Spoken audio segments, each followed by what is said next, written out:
এইখিনি মানধনিয়া এই মানধনিয়া কেনেকৈ কৰে সেইটোকে মই আজি মোৰ এই ভিডিঅ'টোত দেখুৱাবলৈ চেষ্টা কৰিম।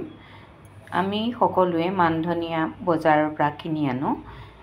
মানধনিয়া সৰ্বসাধাৰণতে পাতবিলাক ছিঙি মুঠি বনাই বিক্ৰী কৰে, কিন্তু কেতিয়াবা যদি আপোনালোকে লক্ষ্য কৰে এই মানধনিয়াৰ মুঠিৰ লগতে কিছুমান শিপাই সৈতে পুলিও আহে। সেই পুলিবোৰৰ পৰাই আমি মানধনিয়া কৰিব পাৰোঁ। আপোনালোকে চাওকচোন, এনেকুৱা শিপা থকা আপোনালোকে মুঠি পাব। এই পাতখিনি আমি খাবৰ কাৰণে ব্যৱহাৰ কৰিম আৰু এই শিপাখিনি আমি লগাই থওঁ।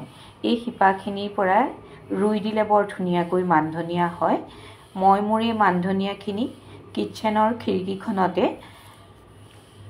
এনেকৈ কৰি মই থৈ দিওঁ। এয়া চাওক, ৰ'দো পৰে আৰু ধুনীয়াকৈ হৈও থাকে। এয়া দেখিছে নহয়, এয়া চাওক ধুনীয়াকৈ হৈ আছে আৰু দুই এখিলা মই মাজে মাজে ছিঙি মই ব্যৱহাৰ কৰোঁ। যিমানেই ছিঙিব তাৰপৰা সিমানেই পোখা ওলাব আৰু এনেকুৱা মানধনিয়া যদি আপোনালোকে এবাৰ লগাই লয় গোটেই বছৰটোৰ কাৰণে খাব পাৰিব। বজাৰৰ এই ডাঙৰ ডাঙৰ হাইব্ৰিড ধনিয়া খোৱাতকৈ এনেদৰে নিজে কৰি মানধনিয়া আপোনালোকে খাব পাৰিব। আপোনালোকে ভাবিব পাৰে মানধনিয়ানো কোনে কৰিব নাজানে। যিসকলে কৰিব নাজানে মোৰ ভিডিঅ'টো আচলতে সেইসকলৰ কাৰণেহে আগবঢ়াইছোঁ।